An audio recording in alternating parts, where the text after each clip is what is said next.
네, 저희가 와 있는 이곳이 작가님이 글을 쓰시는 공간 해산토굴이에요. 네, 그렇습니다. 해산이 작가님 호시지요. 네.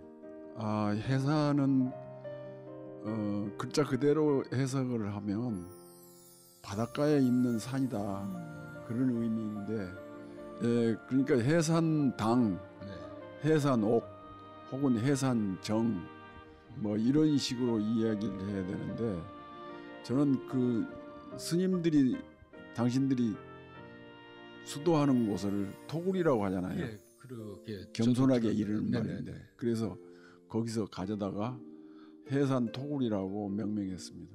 저 요즘 사는 게 이별 연습하는 시간이라고. 네. 우리들은 모두 다 만나면 반드시 헤어짐이 있는데, 그렇죠. 예. 이제 헤어짐의 시간을 살고 있는데 어떻게 잘 헤어지고 아름답게 헤어질 것인가를 연습하고 있는 시간입니다. 좋은 과거는 반드시 좋은 미래를 만든다. 이제 그런 이야기죠. 네. 제 증조 할머니께서 독실한 불자이셨대요. 우리 어머니, 나는 그분을 이렇게 모르는데, 네. 그분의 삶이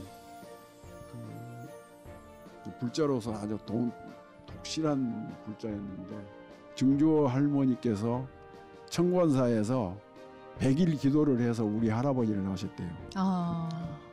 그러니까 돌아가실 때 그랬답니다. 나 죽으면 절대로 울지 마라. 나 죽으면 나무아미타불 관세음보살만 염송해라. 그러한 그분의, 그러니까 우리 어머니가 그래요. 네가 아재아재라든지 이렇게 불교 쪽으로 이렇게 가는 게 증조 할머니의 말하자면 어떤 뜻이 아니겠느냐.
제가 아재아재 바라아재를 쓴 것은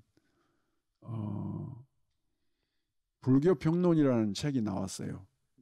편집장이 정찬주였어. 그러니까 이제 내가 어디 그분하고 여행을 갔다 오다가 내가 그랬어. 내가 여성들 얘기를 한번 써보고 싶다고. 그러고 집에 가 있는데 어느 날 정찬주가 찾아왔어. 선생님, 여성 얘기 쓰고 싶다고 했다면서요. 우리 잡지에다가 연재 좀 하게 해주죠. 창간해가지고. 예. 그 쓰려고 하니까 써줘야지. 그래서는 이제 비구니 스님들이 쓴 나는 왜 출가를 했는가 그런 것도 사다가 이제 새삼스럽게 공부를 했지. 그렇죠. 그래가지고 갑자기 쓰려니까 안 되죠. 그래서 내가 못 쓰겠다 하니까 아이고 10장만이라도 써주십시오. 일회를. 그래서 아재아재 바라아재 보면 맨 앞에가 무간지옥 타령이라는 게 있어요. 네. 거기가 솔직하게 고백돼 있어. 나는 불교에 대해서 모른다. 이제 모르는 사람이 아는 체하면 무간지옥에 빠질 수도 있는데 내가 무간지옥에 빠질 각오를 하고 이걸 쓴다. 뭐 그런 네, 타령이야. 네. 무간지옥 타령이 20장 썼어. 네. 미래가. 그리고 20장 써서 넘기고는 이제 그때부터 열심히 공부를 해가지고 이제 연재를 한 거예요. 그런데 그것이 인기가 대단했다고 그러더만. 네. 그 인연이 돼가지고 그것이 출간하니까 인권대 감독이 그 전에 불이 따라하면서 영화를 만들어서 인연을 맺었는데 인권대 감독이 영화를 만들겠다고 그리고 그 영화를 만들었는데 그것이 러시아에선가 광수연이 거기서 큰 상도 받아오고 여주연상도 받아오고 그랬잖아요. 네. 근데 그것이 받고 나니까 이튿날 한 1000부씩 하루에 나가기 시작해가지고 네. 그것 때문에 내가 가난을 면하고 살았어요. 근데 아까 말씀을 생각해 보면은 대학교 갈 수가 없는 그런 처지였는데 하여튼 서라벌예술대학교 문예창작과로 진학을 하셨어요. 그 얘기 좀 해주세요. 내가 고등학교 졸업하고 나는 그 대학을 안 가도 소설가가 될 거라고 생각했어요. 그리고 막상 해보니까 나는 그 대학에서 지도받지 않으면 그 안 되는 둔재였어요. 그렇진 않으셨겠지만요. 네. 그래서 그때 써서 이제 응모하고 그래도 안 되고 절망하고 있었는데 그때 같이 문학 공부했던 그 시 공부하고 유행가 가사도 쓴다고 하고 그런 친구가 있었는데 그 친구가 뭐라고 하냐면 너는 저 진학을 하게 되면 꼭 서라벌예대를 가라. 거기 가면 김동리도 있고 서종리도 있고 박문골도 다 만날 수 있다더라. 아버지가 나보고 그러더라고요. 이제 너 알아서 해라. 내가 너 결혼하면 너한테 채워주려고 한 땅이 있으니까 그놈을 네가 여기서 결혼하고 살려면 너한테 줄 것이고 안 그러면 팔아줄 테니까 그거 가지고 책 장사를 하든지 진학을 하든지 너 알아서 해라. 그러고 아버지가 물러서더라고요. 그러더니 어머니가 들어오셔서 뭐라고 하냐면 진학해라. 그래서 이제 그 좋은 논 말고 다른 논을 대신 팔아서 짊어지고 가서 초급대학 2년 다녔어요. 와. 그러면서 열심히 썼는데 저건 그렇게 해서 선생님들 교육도 받고 그래가지고 길을 찾은 거죠. 네. 그렇게 해서 이제 불교 작품을 이제 쓰셨어요. 여러 편 원효, 뭐 아제아제, 바라제 같은 경우는 영화도 됐고 저도 거기 출연을 했었는데 그때 각색도 이렇게 하신 걸로 직접 각색을 하신 걸로 알고 있거든요. 그러니까 대학 때 네. 희곡론, 시나리오론 그걸 전부 다 공부했기 때문에 네. 그래서 그때 그 어떤 시나리오 작가하고 늘 같이 그 일을 해오다가 그러니까 그 불교의 어떤 세계라든지 그것에 대해서 나만큼 잘 아는 사람이 없을 거 아니냐. 그리고 임 감독이 저보고 시나리오를 써달라고 그러대요. 그래서 이제 시나리오를 썼죠. 그랬는데 그러니까 저는 그 영화 감독을 그 말하자면 영화 감독을 만난 것은 임 감독이 처음인데 네. 그 영화 감독들은 그 작가한테 쫓아다니면서 무지하게 괴롭히더만. 그렇습니까? 그래요? 이렇게 해달라 그래갖고 저렇게 해달라. 한 장면을 놓고 말하자면 그림을 만들게 다시 그 씬을 이렇게 말하자면 대사 하나를 가지고 이렇게 형상화 시켜주라 그래. 그렇군요. 그러니까 작업이 그러면서 어렵군요. 내가 왜 그 소설을 더 쉽게 쓸 수 있었느냐 하면 제주도 출신 내 제자가 하나 있었어. 내가 고등학교 때 가르친 제자가 한 번은 서울서 사는데 파마 머리를 하고 나한테 이제 찾아왔어. 그래갖고 와서 이제 지금 평창동 뒤에 가면 이 바위산들이 있잖아. 거기 가서 이제 절이 있고 그러는데 나하고 둘이 이제 산책을 했지. 그런데 내가 그 아이 보고 뭐라 했냐면 너 소문에 들리기로 너 머리 깎았다 하더니 어찌 된 거냐. 그랬더니 뭐라 하냐면 지가 환속을 했다고. 지금 머리 깎은 내력에서 환속하기까지의 이야기를 하는데 꼭 아재아재 바라아재처럼 그런 남자가 하나를 구해줬는데 죽게 된 남자를 구해줬는데 이제 그래서 이제 그걸 줄거리로 삼고 이제 다른 것들을 내가 공부 많이 해가지고 썼는데 내가 그 영화에서 아주 고맙게 생각하고 인상적으로 생각한 것은 뭐냐면 강수연의 아버지 역, 순녀의 아버지 역에 점송 배우가 출연을 했는데 점송 배우하고 나하고는 인연이 아주 깊은 게 불이딸을 촬영할 때 불이딸에도 특별 이제 어떻게 그렇게 인연이 되셨어요? 두 분 정말 인연이시네요. 네. 그런데 거기도 굉장히 무거운 역이고, 그리고 이제 불이딸에서는 뭐라냐면 정신과 의사 역을 했는데 상담할 때 이야기 들은데 왼손으로 글씨를 이렇게 잘 쓰는 역을 하더라고. 네. 오른손으로 글씨를 쓴 게 아니라. 네. 그때 나 처음 봤지. 아재아재 바라아재에서는 주인공 뭔가 강수현이를 역에서 이제 아마 강원도 어느 역인데 집으로 돌려보내고 역에서 혼자 남아서 배웅하는 그 아버지의 모습이 굉장히 인상적으로 찍혀 있어. 그런 장면이 또 인상적이셨군요. 그러니까 그때 내가 보니까 지금 이렇게 대면해서 보다 화면 속에서 나타나는 그 전무송의 이렇게 얼굴이 굉장히 쓸쓸해 보이고 슬퍼 보이고 어떤 한을 지니고 있는 그런 얼굴이야.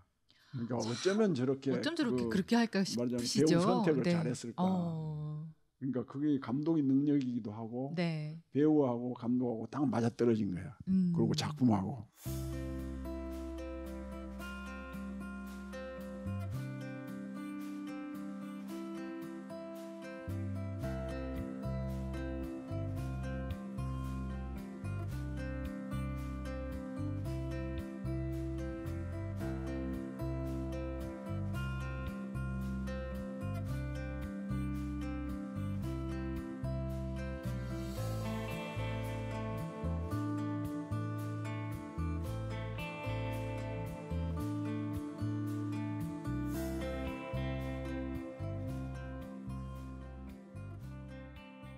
내가 쓴 소설을 이렇게 영화로 봤을 때 소감이 또 남다를 것 같아요.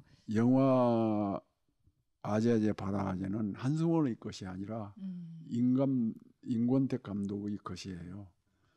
그런데 이제 거기에 각색자로서 참여한 것은 다행이죠. 그만큼 더 소설적으로 영화가 만들어지게 도와줬다. 그렇게 얘기할 수 있는데 소설을 보고 나서 영화를 보거나 그러면 많은 다른 점을 느끼게 되죠. 그러니까 나는 각색하면서 그 인물 하나를 죽이고 그 두 가지 역할을 진성이라고 하는 스님이 할 수 있도록 그렇게 하고 그런 거예요. 그러니까 그것은 각색 작곡자의 자유예요. 그렇게 해서 만들어졌는데 나는 그 인권대 감독이 영화화되면서 그게 굉장히 책이 많이 팔렸어요. 더 말해 불붙은 듯이 나갔는데 그러다 보니까 사람들이 대중적으로 알려져 가지고 이거 아재아재 바라제가 그것이 마치 내 제 대표작인 것처럼 나는 대표작을 안 삼으려고 해도 어디서 강연회 한다든지 그러면 그 사람들이 그 아재아재 바라제의 작가 한승원 선생을 소개합니다. 이런 식이야. 네. 그러니까 그 뭐냐면 소설가에게 그런 작품이 하나 있는 것은 행운이야. 네.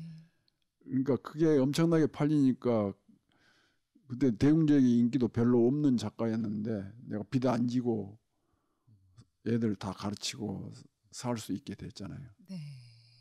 요 근래에 제가 작품을 하나 읽은 게 있는데 제가 한승원 선생의 3호곡이구나. 3호곡 그런 작품이 있거든요. 그 타이틀이 뭐죠? 무슨 꽃? 달개비꽃 엄마. 예. 그 저는 굉장히 가슴 아프게 읽었거든요. 어떻게 생각하세요?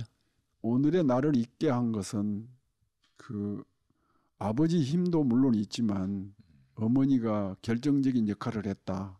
저는 그렇게 생각해요. 왜냐하면 내가 젊어서 방황할 때 술 많이 마시고 그냥 그 미친 듯이 돌아다니고 그런 그 나를 이렇게 끌어안아서 말하자면 광기처럼 일어나고 있는 그것을 이렇게 보듬어준 그래서 더 그 나쁜 세계로 나아가지 않고 한 그런 역할을 한 것이 말하자면 아버지하고는 그 아버지하고 갈등 대립하니까 더 방황하게 되고 반항하게 되고 그러는데 그것을 이렇게 끌어안아 준 것이 어머니지 않나. 어떠세요? 시도 쓰시고 소설도 쓰시는데 시와 소설의 매력이 또 따로 있을 것 같아요. 선생님께서는 어떻게 생각하세요? 이렇게 저는 그 표현하고 싶어요. 우리는 그 머리칼이라고 하는 안테나를 가지고 있어요. 식물과 인간은 비슷하다. 그래서 식물을 이렇게 뿌리를 뽑아보면 머리털 같은 뿌리가 있잖아요. 그런데 우리 인간은 뿌리가 머리털이니까 그러니까 우리 인간은 머리털을 뿌리로 해서 우주적인 안테나로 사용하는 거예요. 그러니까 모든 것을 이렇게 끌어들여서 그러니까 우주적인 데다가 뿌리 내려가지고 거기서 뽑아들여서 소설을 쓰는데 그 소설은 시를 향해서 날아가는 거예요. 시는 음악을 향해서 날아가고 음악은 심오한데요? 무용을 향해서 날아가고 무용은 우주적인 율동을 향해서 날아가는 거예요.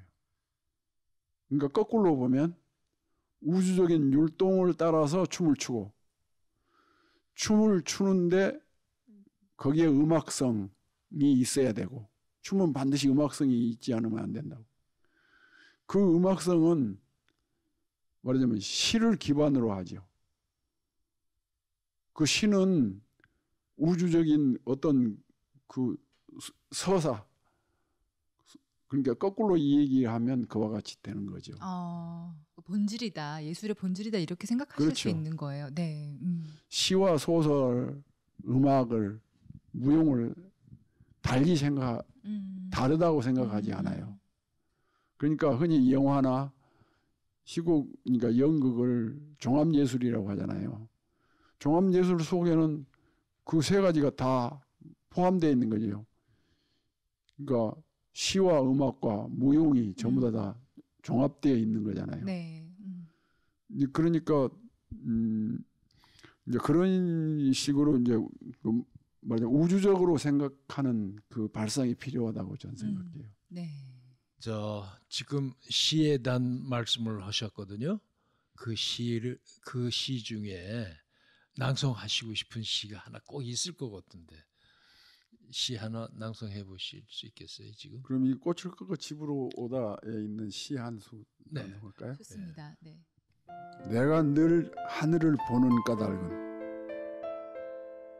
내가 늘 하늘을 보는 까닭은 그 한복판에 수직으로 상승하고 있는 새 아닌 새 한 마리가 거기 있어서입니다.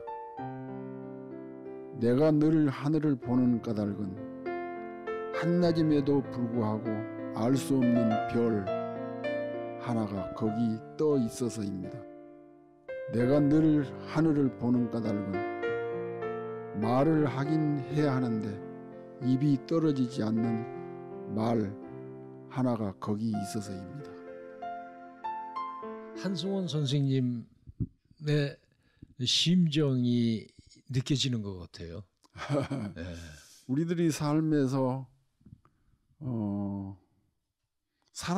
살아가는 이유 아닐까요? 그러니까 아까 제가 석가모니 부처님이 맨 마지막에 남긴 유언의 말 그것이 우리들의 실존이에요. 끊임없이 정진. 근데 정진하되 어떻게 하느냐? 바로 그 말 속에 천상천하 유아 독존이라는 말이 들어있어요. 그러니까 그것이 과거는 미래를 담는다 그랬죠. 석가모니 부처님의 삶을 보면 꼭 그래요.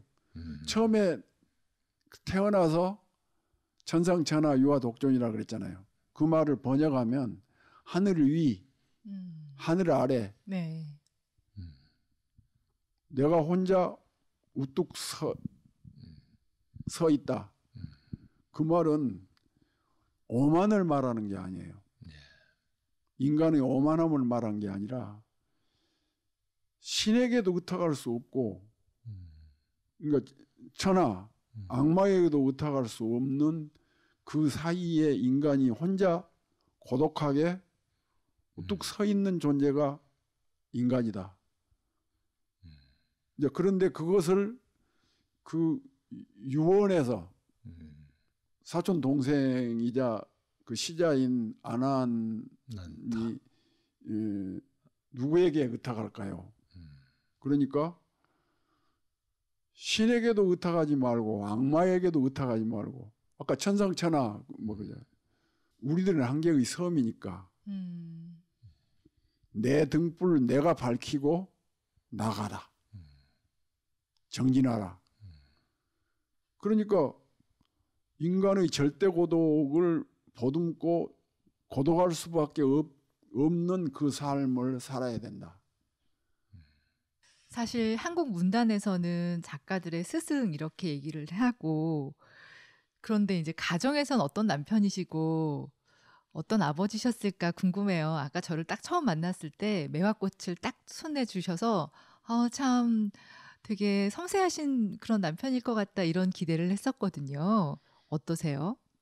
자식들을 가르칠 때는 민주적으로 가르치려고 애썼어요. 왜냐하면 엄한 아버지가 안 되려고 해서요. 왜냐하면 내 아버지한테서 너무 엄하게 자랐기 때문에. 네. 그리고 또 하나는 내가 중학교, 고등학교 다닐 때는 결식아동이었어요. 그 무슨 말이냐면 한 번도 도시락을 싸가 보지 못하고 점심 시간에는 운동장에 나가서 그 놀다가 점심 다 먹으면 들어오고 그렇게 됐는데 애들한테는 반드시 도시락을 싸서 보내고 점심을 굶지 않게 해야 된다. 제가 그 여동생들, 남동생들 학교 보낼 때도 늘 그와 같이 했었고 네. 그러니까 공부하란 말을 거의 하지 않았어요. 근데 그 공부하란 말을 한 것은 그 우리 막내 그 이제 두 아이는 공부를 아주 그 말하지 않아도 잘했는데 막내가 학교 다니면서 그 공책의 여백이라든지 교과서 여백에 맨 만화만 그리고 그래가지고 나한테 종아리를 맞은 적이 있어요. 그런데 결국은 그 만화를 그리더라고요. 네. 만화를 열심히 그렸는데 지금 여기 그 뒤에 아버지 초상, 보이는 어머니 그림들. 초상 그려진 네, 것이 네. 그 우리 막내 아들의 아, 이 뒤에 있는 그림들이 예. 아, 솜씨가 아주 좋은데요. 그런데 이제 잘 그리지는 못한데 그래서 지금 그 아이는 다른 이제 사업을 하고 살죠. 부인에 대한 말씀 좀 해주세요. 부인은 어떤 분이신가? 우리 아내는 그야말로 내가 하자는 대로 하는 그런 여잔데 지금은 반대로 내가 꽉 잡혀서 합니다. 공처가요. 뭐가 그렇게 고맙냐 하면 우리 어머니께서 다산성이어서 그 11명의 자녀를 낳았어요. 우리 어머니가. 그러셨군요. 네, 굉장히 생명력이 왕성한 분인데 그런데 제가 이제 둘을 실패하고 그 9을 키웠는데 9 가운데 하나가 처녀 때 죽고 8남매가 살았어요. 그런데 8남매 가운데 나보다 6살 위인 누님은 시집가서 살고 나보다 3살 위인 형님이 계셨어요. 그런데 그 형님이 결혼을 해가지고 그러니까 아버지가 돌아가시자마자 결혼을 해서 분가를 해서 나갔어요. 그러니까 내가 제일 큰 아들이잖아요. 그러네요. 네. 그리고 내 밑에가 이제 수없이 많은 동생들이 있으니까. 그런데 우리 처가에서는 아주 귀한 딸이었어요. 남매밖에 없어. 그러니까 귀한 딸이니까 이제 골라서 장남한테는 절대로 안 보낸다. 이제 차남한테만 보낸다. 그랬는데 차남이라고 나한테 시집을 보냈는데 내가 장남 노릇을 한 거예요. 그렇죠. 그러니까 장손 며느리처럼. 장남 노릇을 했으니까 시동생들을 전부 다 뒷바라지하고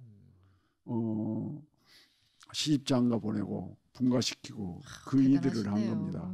아주 보배 같죠. 전부 다 그 시동생들 전부 다 보내고 그러니까 내가 음으로 양으로 처가 덕을 많이 봤죠. 그러니까 장모님이 잘 살라고 시집 보내놨는데 달달이 빚만 지니까 몰래 아들 몰래 돈 꼬불 쳐다가 우리 마나님한테 주고 늘 그랬겠죠.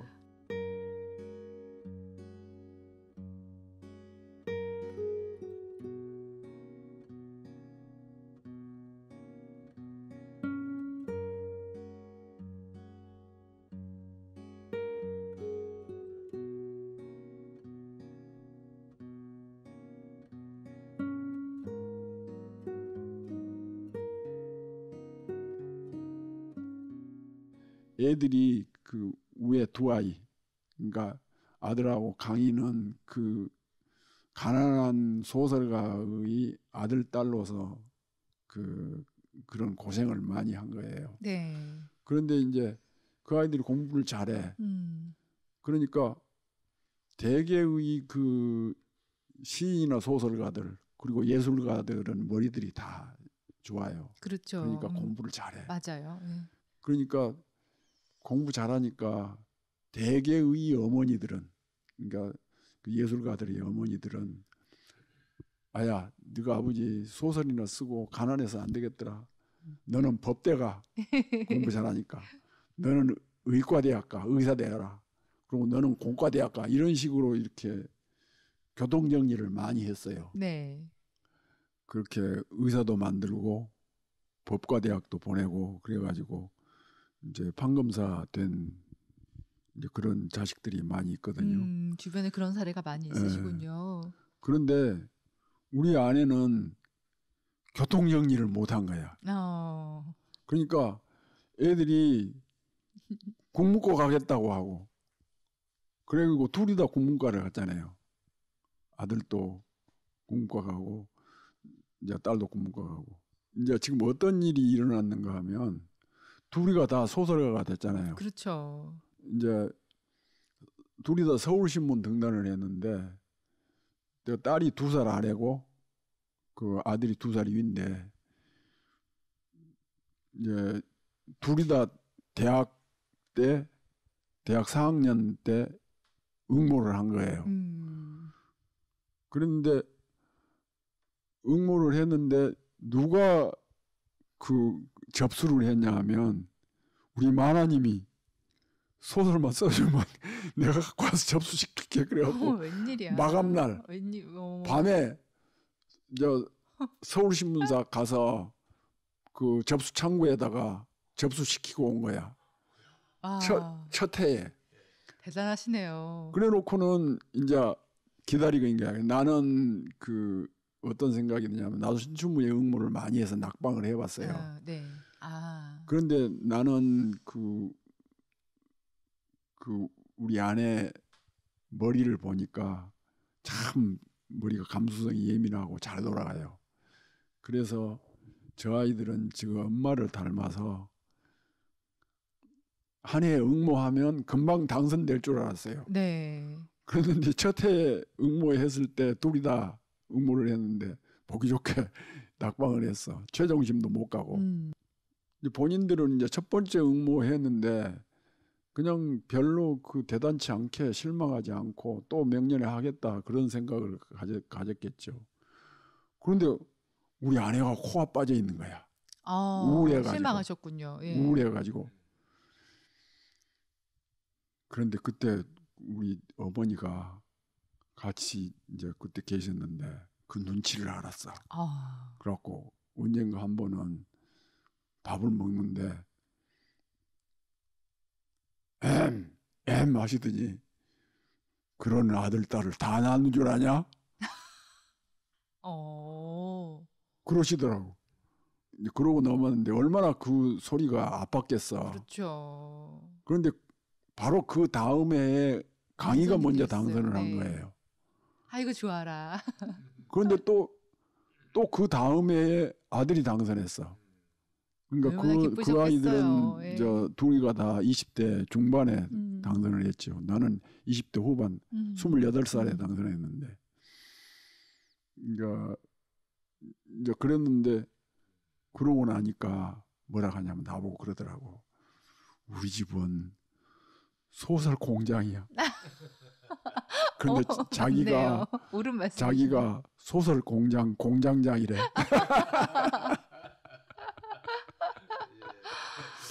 작가의 집안에 계신 그 아내분이셔서 정말 표현도 너무 절묘하게 그렇게 하셨네요.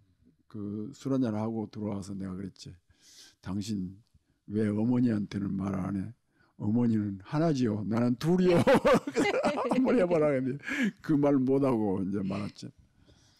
근데 한강 작가가 이제 큰 상을 받았잖아요. 동네 잔치 여셨다고요? 열었죠. 어떠셨어요? 나는 그 상이 맨부커상이라는 상이 그렇게 파급력이 있을 줄 몰랐어요. 대단한 상이죠. 그러니까 그 상을 막 받았을 때 우리 큰아들이 그러더라고요. 이제 아버지 세대에서는 우리 집이 명문 집안이란 말을 못 들었는데 인자 그 명문 집안이라는 말을 듣게 될 겁니다. 그리고 엄청나게 책도 팔릴 거고 상 받자마자 그러고 이제 어디 가서 함부로 이야기도 하지 말고 조심하시라고 더욱더 나한테 우리 큰아들이 당부를 하더라고. 내가 이제 그 우리 인간의 삶을 보면 이제 아버지나 어머니가 그 열심히 살면 나름대로 자수성가하고 이름을 가지고 살잖아요. 그것이 평균치라고. 그런데 소설가로 이름을 이렇게 책이 어느 정도 팔린다. 책을 내기만 하면 가령 전무동 선생 그러면 이 세상이 다 알아주는 배우다. 그러면 그 평균치를 약간 상회한 거라고. 그러니까 그 세상 사람들이 살아가는 데에는 평균치에 이르기도 힘들어.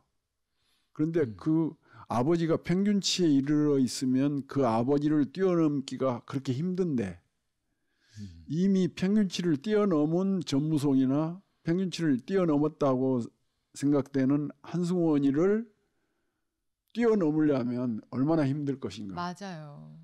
그러니까 이름 있는 아버지 밑에서 맞습니다. 같은 소설가 노릇을 하는 것은 굉장히 스트레스 쌓이는 거예요. 그럼요. 네. 아버지는 알아주는데 자식을 알아주는 사람이 없으면 얼마나 평생 네, 스트레스 맞아요. 받고 살지. 맞아요. 그러니까 그걸 뛰어넘으려고 무지하게 애를 쓴대. 그런데 이제 그 내 입장으로 봤을 때 그 나를 뛰어넘어준 아들, 딸이 생겼다고 하는 것은 그렇게 행운일 수가 없다. 진짜 그러니, 복 받으셨네요. 그러니까 가장 큰 효도는 돈 짊어져다 준 것이 효도가 아니고 나를 업고 다닌 것이 효도가 아니고 나를 뛰어넘어 준 그것 자체가 효도다. 네. 그렇게 생각해요.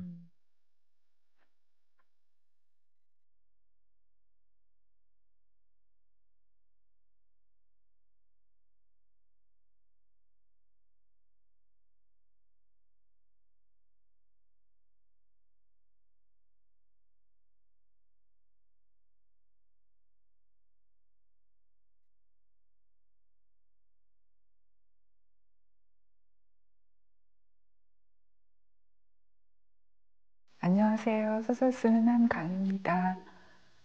어릴 때에 제가 기억하는 아버지의 모습은 피곤하시다는 거였어요. 그래서 늘 조금은 고단한 얼굴로 학교에서 돌아오시던 중학교에서 국어를 가르치셨는데 그 모습이 기억에 남고요. 일찍 주무시고 새벽에 일어나서 글을 쓰셨어요. 그래서 제 어린 시절에 아침의 기억은 언제나 같은 시간에 들려오던 타이프라이터 소리예요. 그 소리에 언제나 잠을 깼어요. 그리고 한 새벽 4시부터 7시 정도까지 글을 쓰시고 잠시 눈을 붙이셨는데 그때 이제 우리는 일어나서 밥을 먹었거든요. 그러면 이제 어머니가 아버지 주무시니까 조용히 먹어야 한다고 했어요. 숟가락 놓는 소리를 내지 말라고 하셨어요. 그래서 이제 아이들이 소리를 안 내려고 하면 더 나잖아요. 그래서 실수로 이제 뭐 오빠나 동생이나 저나 이제 숟가락 소리가 나면 우리끼리 막 입을 막고 막 웃으면서 웃음을 이렇게 소리를 안 내려고 애쓰면서 웃으면서 아침을 먹었던 그런 기억이 나고요. 그리고 이제 사춘기 때 기억나는 아버지 모습은 허리 디스크 때문에 많이 통증이 심하셔서 책상 앞에 앉아서 일을 못 하시고 책상 위에 이렇게 책을 여러 권 쌓으신 다음 그 위에 당시 이제 신형으로 나왔던 워드 프로세서를 올려놓고 일어나서 일어선 채로 몇 시간씩 글을 쓰셨던 모습, 그 뒷모습이 기억에 많이 남아요. 주로 글을 쓰시는 뒷모습을 많이 봤던 것 같아요.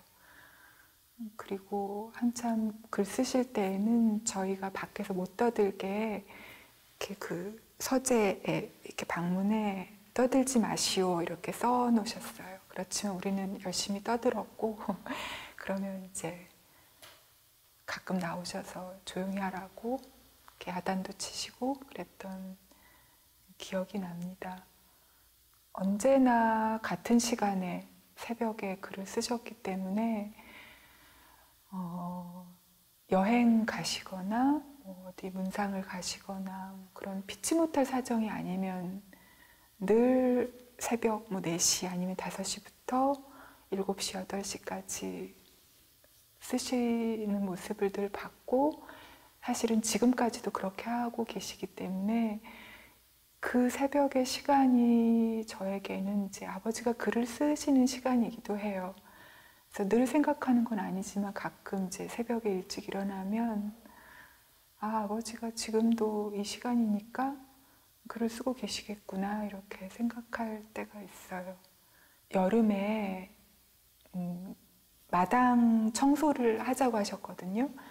그래서 어머니랑 같이 이제 그 양동이에 물을 담아서 이렇게 마당에 끼얹으면서 청소를 하시고 저희 남매들도 다 불러서 같이 청소를 하라고 하셨는데 어머니랑 같이 그 물을 서로 끼얹으면서 장난을 치시는 거예요. 지금 생각하면 이제 아직 30대 젊은 부부니까 이제 서로 재밌게 장난하신 건데 저희도 덩달아 신나서 같이 막 서로 물을 끼얹으면서 놀았던 그런 기억도 나고 제가 9살 때였던 것 같은데 열이 40도 가까이 올라서 이제 소아과까지 걸어갈 수도 없을 정도로 아팠을 때가 있는데 그때 아버지가 저를 업고 그 감각이 굉장히 뚜렷해요. 그래서 업고서 횡단보도를 이렇게 빨리 병원에 데려가려고 뛰시던 그 기억이 아직도 선명하게 남아있어요.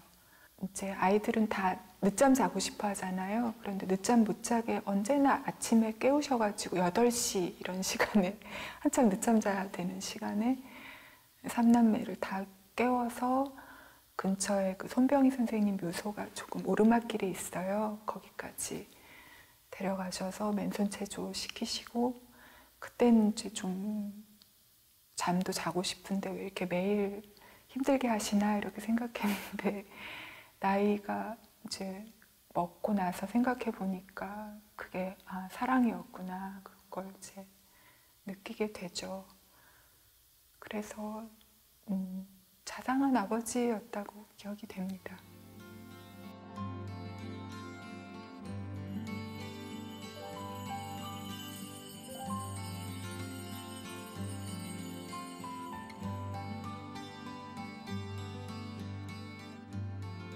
그런가 하면 또 어느 인터뷰 기사를 보니까요. 제 목표는 소설을 쓰는 한 살아있고 또 살아있는 한 글을 쓴다는 말을 실천하는 것이다. 이런 말씀을 하셨어요. 풀어서 좀 설명을 해주신다면은. 이제 그 말 속에는 두 개의 생명을 말하고 있어요. 하나는 생물학적인 생명과 하나는 작가적인 생명을 말해요. 글을 쓰는 한 그것은 작가적인 생명이잖아요. 그렇죠. 글을 쓰는 한 살아있을 거다. 글을 쓴다는 것은 작가적인 생명이고 살아있는 한 글을 쓸 것이다. 이것은 생물학적인 거예요. 그러니까 그것은 두 개의 수레바퀴처럼 그 두 개의 수레바퀴가 이렇게 잘 나가야 내가 존재하게 된다는 얘기예요. 그러니까 내가 그 강연을 할 때마다 그 얘기를 맨 나중에 하거든요. 그런데 그 어디 강연을 갔더니 어떤 사람이 뭐라고 하냐면 만약에 글을 못 쓰게 되면 스스로 어떤 나쁜 선택을 한다는 거 아니냐고. 그래서 내가 뭐라고 했냐면 나는 지금도 이 바람백에다가 광기라는 글씨를 써놓고 삽니다. 그리고 동문서답을 했어요. 나의 광기는 죽어도 사라지지 않을 거다. 나는 광기를 아까 도깨비 이야기했듯이 생명력이라고 난 생각해요. 인생에서 가장 기억에 남는 선물이 있다면 무엇이 있을까요? 라는 질문을 꼭 드리거든요. 선생님께는 어떤 선물이 있었을까요? 저에게 주어진 선물은 제가 이 세상에 사람으로 태어났다는 거예요. 그것이 가장 큰 선물입니다.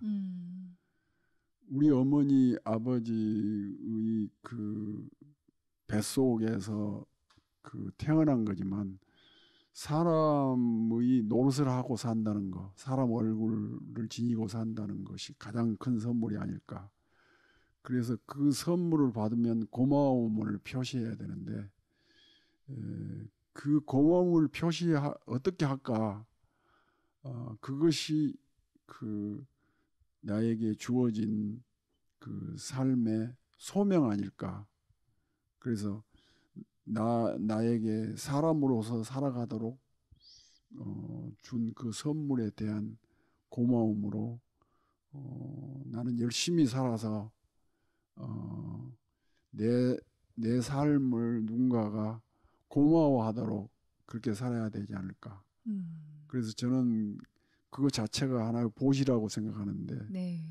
저는 그 선물값 그거 하기 위해서 열심히 글을 씁니다. 누군가가 제 소설을 읽고 하는 말이 내가 기독교 성경을 열심히 읽고 불교 경전을 열심히 읽고 이슬람 경전을 읽었는데 그래도 깨달을 수 없었던 것을 선생님의 소설, 선생님의 시 한 편을 읽고 깨달았습니다. 그런 사람들이 생기기를 희망합니다. 네, 오늘 전라남도 장흥에서 우리 한국 문단의 어른이신 한승원 작가님과 함께한 선물 여러분들 어떻게 보셨는지요? 우리가 한 길을 끊임없이 그리고 깊이 있게 살아오신 분을 거장이라고 합니다. 오늘 저희들은 장흥에서 문화계의 거장 한 분을 모시고 좋은 말씀을 들었습니다. 네, 한승원 작가님의 더 멋진 활동 기대하면서 저희는 이쯤에서 인사드리겠습니다. 함께해 주신 여러분 대단히 감사드립니다. 저희는 다음 이 시간에 다시 찾아오겠습니다. 여러분 행복하세요.